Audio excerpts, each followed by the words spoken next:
Bill, bonjour. Je t'ai envoyé ces éléments parce que je voulais que tu touches la réalité de la pensée collective au Togo. Depuis près d'un mois, c'est à ça que je suis confronté, où les Togolais te disent que le drame togolais est spirituel. Tout le temps, tout le temps. C'est pour ça que j'ai pris tout, j'ai mis dans ta boîte. J'aurais pu aussi envoyer tout ça là à Joseph Takeli, mais je le connais, je sais que bon, il va balayer ça d'un revers de la main, comme moi d'ailleurs. Tu vois, on trouve que la libération de tout un peuple est spirituelle. Même les grandes tribus, Maya, Inca, pas les tribus, les civilisations, Maya et Inca, qui croyaient dur comme fer au spiritualisme, ne pouvaient pas s'imaginer que c'est en priant ou bien en faisant des rites qu'on peut libérer un pays.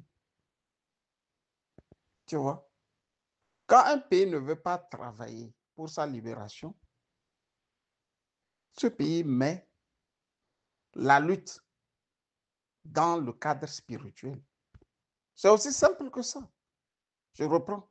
Quand un pays ne veut plus lutter, ou mieux, quand un pays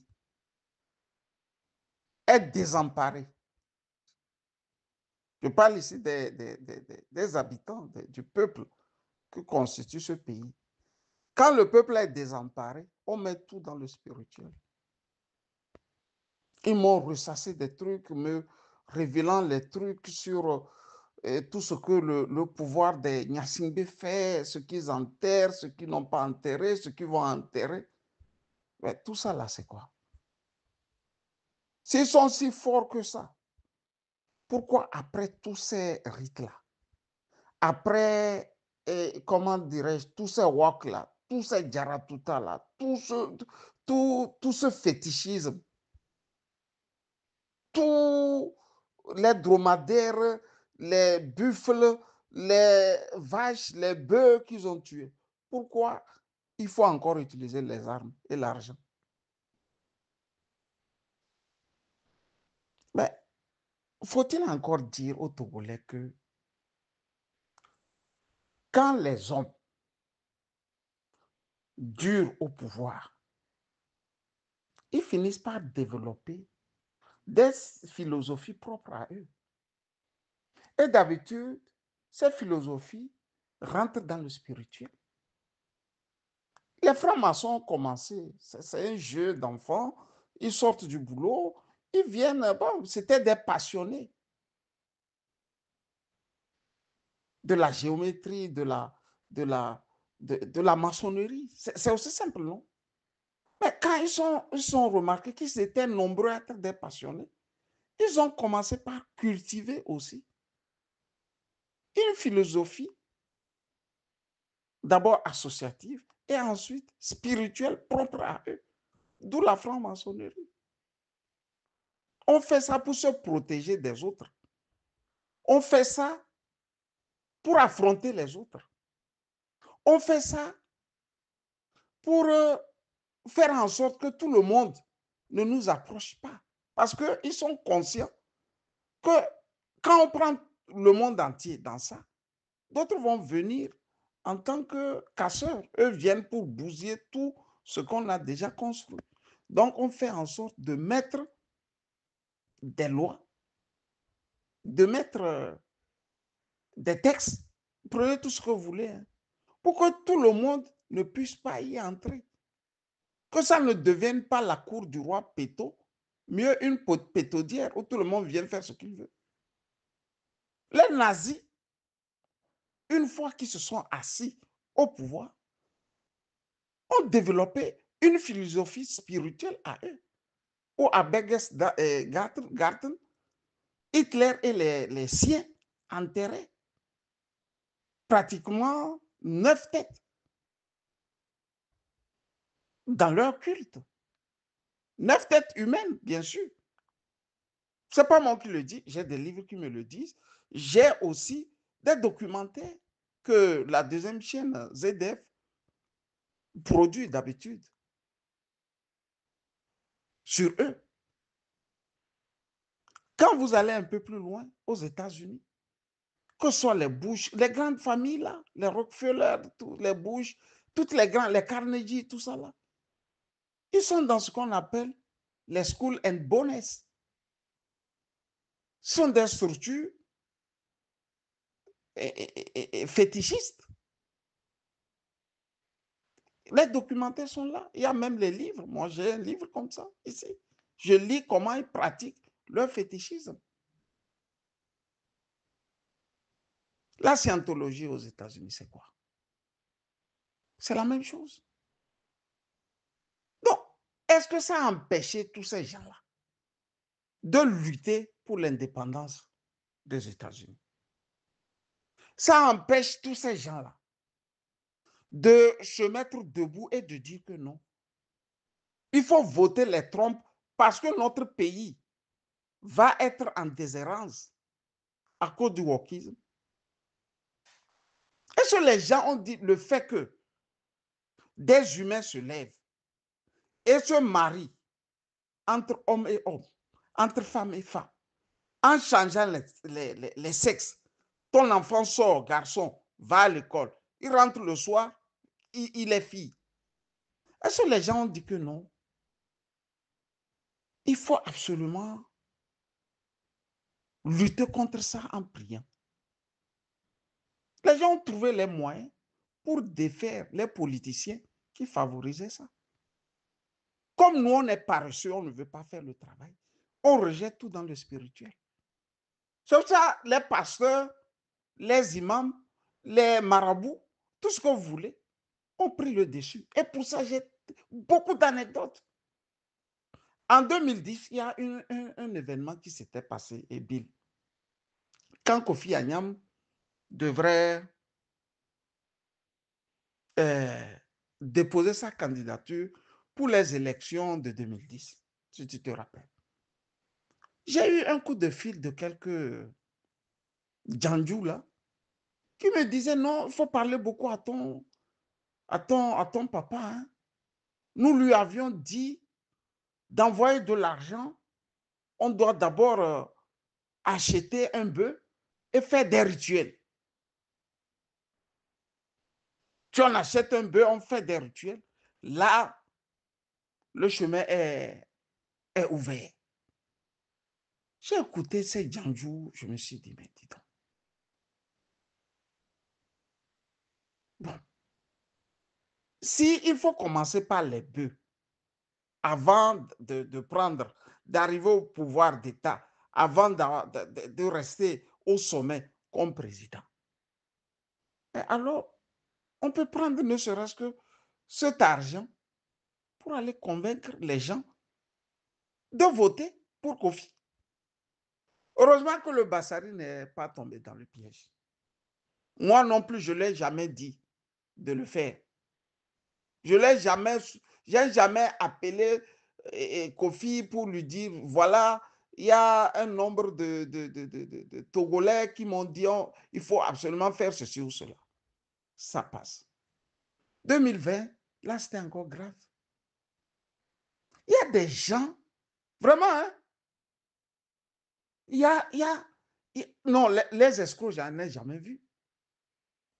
Il y a un escroc qui avait dressé à Gbemo Kodjo, à son nom, une liste de ce qu'il faut faire pour prendre le pouvoir. Mais on tombe de sa chaise. Il n'a qu'à envoyer combien de kilos d'or. Là, qu'on va faire quoi. Là, il va briller. Et que si 2017 a réussi, c'est eux qui ont fait qu'il y avait du rouge partout dans le Togo. Oui, Bill. Tu vois, non? Après, ils l'ont encore donné une autre. Il y avait un là qui appelait. J'ai tout ça ici, hein, qui me transférait. Lui, c'est un imam, en plein corps de ce côté. Curieusement, le même imam là, c'est lui qui est à la pointe de la lutte pour Fort Gnassingbé. Lui dit, tu déposes 50 millions tout de suite et le pouvoir, tu l'as. Séance tenante.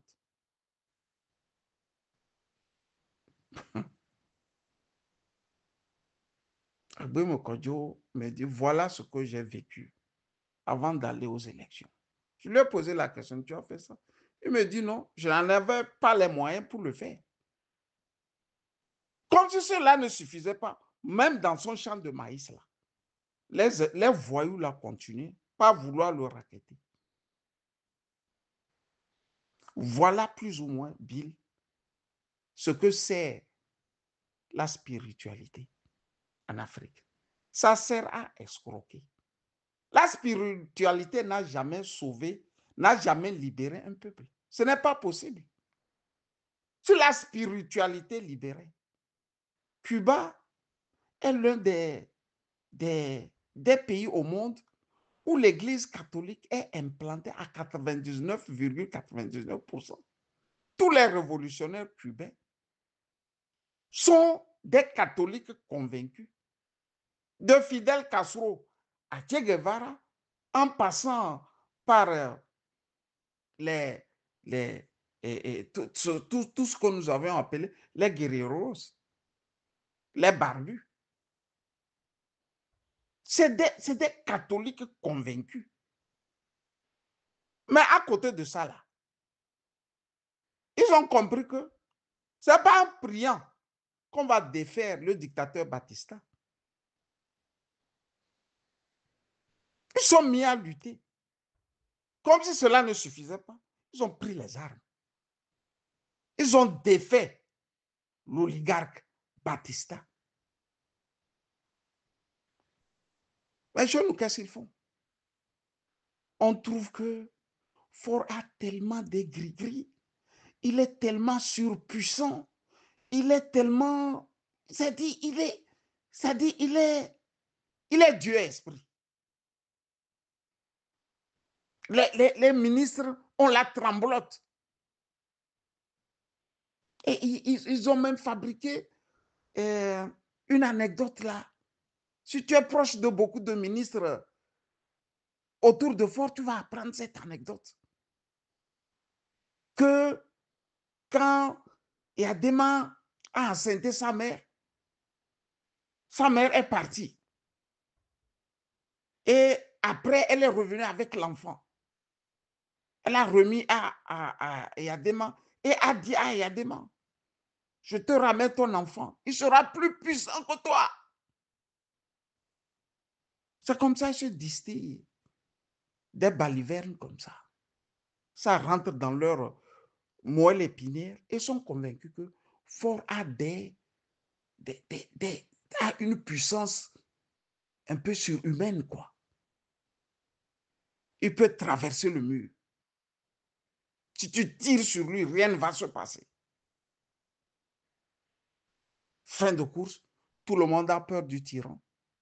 Et le tyran aussi surfe sur cette corde-là de la peur. C'est pour ça on met tous les petits faussaires de marabout, tous les koalas du Niger, du Mali. Mais c'est pas. On les met à la disposition du chef de l'État. Chacun ment comme il veut. Je dis chacun ment comme il veut. Et on voudrait que nous nous croyions à ça. Bill. C'est le refus de travailler. Les Allemands parlent du Arbeitsverweigerung. C'est-à-dire on refuse de travailler au Togo. Il faut travailler pour libérer le peuple. On refuse. Donc on met ça. On met ça dans le spirituel. On met ça dans le spirituel. Et on est convaincu que Jésus-Christ va descendre. Et puis bon, un matin, il va défaire Faure Gnassingbé. Les satellites russes là, les satellites américains là, les satellites de Elon Musk là, si Jésus même ose, est-ce que les satellites là ne vont pas là le prendre? Non, sois sérieux quoi. Là où nous on doit penser technologie, nous on pense spiritualité. Alors que la spiritualité a toujours aidé les humains à devenir des paresseux. C'est de ça il s'agit. Et les Européens là l'ont bien compris. Pour devenir forts, ils ont tout fait pour affaiblir l'Église. Je reprends. Pour devenir ce qu'ils sont actuellement là, ils se sont mis à affaiblir suffisamment l'Église. Ils ont affaibli l'Église comme il le faut. C'est en ce moment ils ont eu la porte de sortie. Et la technologie a eu son droit de décoller. On est encore dans ça. Il y a des Togolais qui pensent encore que quelqu'un peut rester de loin là et tuer l'autre. Mieux, Faure Gnassingbé se trouve dans chaque chambre, dans chaque maison.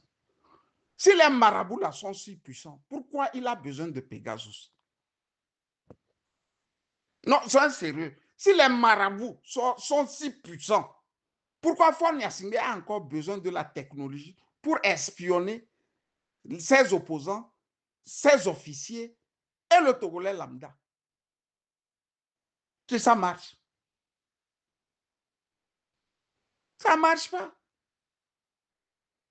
Ils sont certes dans des rites, ils sont dans des sectes, ils sont dans tout ce que vous voulez. Ils se retrouvent la nuit pour faire ce qu'ils peuvent faire, ce qu'ils doivent faire. Et puis, ils croient dur comme fer que c'est ça qui les amène à durer au pouvoir. C'est faux. Au fait, à un moment, on développe des philosophies. Vous savez, l'argent, ça grise. L'argent, on n'a pas travaillé pour avoir, ça grise l'esprit.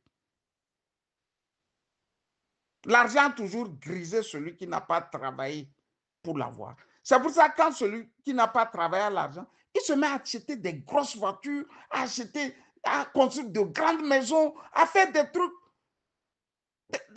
fous, quoi. Mais regardez celui qui a gagné l'argent par le travail. Comment il gère son argent? Vous voyez, ils achètent de grosses voitures, des grandes maisons à perte de vue construites. C'est parce qu'ils n'ont pas travaillé dur pour avoir cet argent. Mais malheureusement, ils ont fait du Togolais celui-là qui admire des choses comme ça. On n'a plus besoin de savoir ce que tu as fait pour réaliser. C'est la réalisation qu'on regarde. C'est pour ça que les intellectuels aussi ont compris maintenant. S'il faut se faire narguer par les petits voyous dans le gouvernement, autant aussi aller dans le gouvernement. On fait comme les petits voyous. Nous, on a encore nos diplômes à côté. Donc, on mange avec les petits voyous. Bill, non, je t'envoie tout ça pour te dire que la pensée collective du Togo, du Togolais, c'est ça. Il voudrait que moi, je crois que le drame du Togo est spirituel. Je dois croire que le drame du Togo est spirituel. Et j'ai vécu ça. Le jour où Kodjo est décédé, Bill, si tu te rappelles, j'avais eu la primeur d'annoncer le décès de Kodjo. J'ai annoncé. En 2 mouvements, 5 minutes ou 10 minutes après, RFI aussi a annoncé. Les Togolais avaient commencé par me menacer. Que non, quand un prêtre ou bien un homme du rang de Kodjo meurt, c'est sa famille qui doit annoncer ça. Monseigneur là, c'est sa famille qui doit annoncer. Il voulait m'attirer vers la spiritualité à l'africaine, où le satanisme rentre, le fétichisme rentre, tout rentre. Il a fallu que je leur pose la question. Bon, les Blancs aussi viennent de dire ça. On fait quoi maintenant? C'est en ce moment, ils ont disparu, ils m'ont laissé tranquille.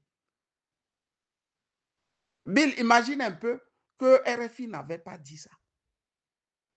Ils allaient me dire que pour me laver de tout ça, afin qu'un malheur ne m'arrive, je dois acheter des bœufs, des moutons, des chèvres, pour qu'on fasse les cérémonies et beaucoup de sorabi. Alors que les voyous veulent boire ça, le sorabi, et manger la viande. Il a fallu que je pose la question à ces gens-là. Bon, moi, j'ai annoncé. En tant que journaliste, bien sûr. RFI aussi vient d'annoncer. On fait quoi maintenant? C'est pour ça qu'ils sont rentrés dans leur chambre sans rien me dire jusqu'à nos jours. Ils développaient de ces esprits sataniques parce que nous aimons ça. Nous aimons ce qui ne nous mène nulle part, quoi, en fait. La spiritualité, c'est individuel. Regarde quand tu te concentres sur toi-même pour prier. Comment et comment dirais-je, il y a ce mot-là qui m'échappe. Tu as une forme de paix intérieure là qui t'anime. Une paix intérieure qui t'anime. Tu es content de toi. Eux là, ils ne connaissent pas ça. Parce qu'ils ne se sont jamais concentrés pour prier. La concentration, c'est en molestant les poules, en molestant les coqs, en molestant les ânes, en molestant les bœufs, en molestant, c'est pas, les béliers. Ils te menacent de quoi blessure avec des fils rouges et des fils blancs et des coris. Moi, ça ne fonctionne pas avec moi. Ça ne fonctionne pas comme ça. C'est pour ça que quand ils crient que c'est spirituel, il faut faire quoi au Togo? Il faut prier. On ne dit pas de prier. Si vous réunissez bien là, jusqu'au soir là, fort va tomber. On ne parlera même plus de ces marabouts. Mieux, les marabouts là aussi seront aussi dans la foule pour que fort tombe. Comment on ne veut pas faire ça? On prend des raccourcis. Militaires, c'est encore grave. Eux sont convaincus que avec ça, les armes ne peuvent pas traverser. Quand vous voyez les balles russes là, quel médicament toi tu peux manger pour parler comme dans le quartier au Togo, pour que les balles là ne traversent pas ton corps. Si ce n'est pas africain qui pense encore comme ça, dis-moi qui pense encore comme ça. Bill, tu sais, c'est pitoyable, quoi. C'est pitoyable. Quand un peuple se désagrège, c'est le raisonnement. Au fait, on a eu le malheur de ne pas avoir des gens forts, une élite forte, des penseurs forts, à telle enseigne que c'est les nuls qui ont pris la cité en main. Les plus nuls, hein, les crapules. Donc, ce sont les crapules-là qui distillent de ces choses-là. C'est pour ça, des gens comme Trimois, doctorat, hein, dans la poche, c'est un docteur. On peut citer son nom dans des choses de trafic humain. Ils sont nombreux comme ça, tous les ministres là, sont nombreux comme ça. C'est-à-dire, il va aller à l'école, il va aller. C'est un petit marabout là, un petit féticheur, qui n'a jamais traversé la rivière du village là, qui va lui apprendre que non. Toi là, c'est ce qu'il faut pour toi. Si tu m'amènes la partie inférieure d'un homme, d'un humain, tu vas voir, tu vas prospérer. Je vais faire ceci, je vais faire cela. C'est pour ça qu'on les prend aussi facilement comme des mouches. Quand un pays se désagrège, c'est les signes. Et les signes là, ils sont là. On les voit. C'est pour ça les prêtres aussi, quand il y a quelque chose, ils vont sortir, crient. 2 jours après aussi, ils disparaissent. Personne n'est constant au Togo. Tout le monde fait ce qu'il veut. Pourquoi vous ne voulez pas que Ford reste au pouvoir? Si vous dites que le problème du Togo est spirituel, ce qui veut dire qu'il faut beaucoup prier pour que Ford soit défait. Pourquoi Ford, lui, à son tour, qui a beaucoup de marabouts, soit dit-on, en passant, a besoin encore des armes, a besoin de Pegasus, a besoin de beaucoup d'argent pour entretenir. tous ceux-là qui peuvent aider afin que son pouvoir tienne. Ouais. Bill, ce n'est pas une question de spiritualité. C'est la paresse. Nous sommes paresseux, au fait. C'est-à-dire, on veut plus se battre, au fait. On a l'impression qu'on sait déjà, on a trop donné. C'est pour ça, Gilles Christ Olympio dit que, bon, la lutte frontale n'a pas payé. C'est lui qui a découragé, au fait, les Togolais, en amont. Quand un homme de sa trempe dit que la lutte frontale n'a rien donné, bon, il vous appelle à jeter les armes, à cesser de lutter. Et bon, tout un peuple est devenu spectateur. Ce que moi je peux conseiller au peuple togolais, c'est de mettre de côté la spiritualité en temps de lutte. Ou mieux, si vous voulez joindre la spiritualité à la lutte, faites-le. On a vu les grands films dans lesquels, lors des indépendances, surtout dans les pays arabes, là, le Coran était devant. On met le Coran devant. Et au nom du Coran, tout le monde est prêt à mourir. Au nom de la Bible, personne n'est prêt à mourir au Togo. Au nom du Coran, personne n'est prêt à mourir au Togo. Au nom du gros fétiche, personne n'est prêt à mourir au Togo. Au nom du vaudou, personne n'est prêt à mourir au Togo. Bon, de quoi nous parlons maintenant? De quoi est-il question au Togo?